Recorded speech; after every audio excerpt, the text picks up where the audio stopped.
तर जय महाराष्ट्र पब्लिक, मी तुमचा अल्ताफ शेख आणि स्वागत आहे आपल्या नवीन एका ब्लॉग मध्ये। तर पब्लिक, खूप दिवस झाले होते आपले युट्यूबला ब्लॉगच येत नव्हते, पण आता याला खूप दिवस तर नाही म्हणता येणार, पण वर्ष झालंय।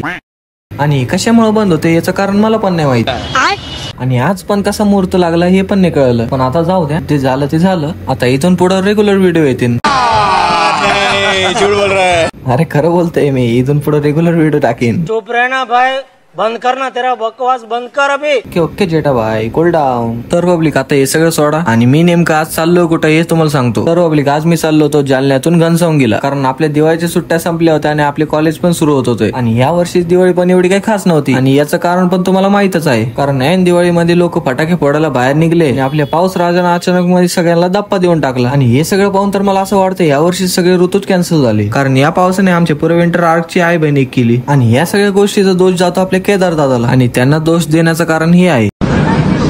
जा रे पावसा, माझ्या महाराष्ट्रात जा। तुला माझ्या महाराष्ट्रात जायची गरज आहे, तिकडे जास्ती गरज आहे पावसाची। आता यांचे एवढंच म्हणता पावसाला काय झालं काय माहिती, कारण अख्ख्या महाराष्ट्रात एवढा पाऊस पडला की या पावसाला बेजारून लोकांच्या तोंडातून एकच शब्द निघत आहे, धन्यवाद धन्यवाद, बस आमची जिरली। आणि तरीही पाऊस थांबायचं नावच घेत नाही। पण माझं आज नशीब की पाऊसच नाहीये, नाहीतर आज मला वल्ल होत जावं लागलं असतं। तर चला मित्रांनो, आजचा व्हिडिओ इथपर्यंतच, आणि तुम्हाला थोडा जरी व्हिडिओ आवडला असेल तर आपल्या व्हिडिओला लाईक शेअर कॉमेंट करा, आणि आपल्या चॅनलला सबस्क्राईब करायला विसरू नका। आणि इन्स्टावर बघत असाल तर आपल्या अकाउंटला फॉलो करून टाका। तर भेटूया पुढच्या ब्लॉग मध्ये। See you too soon.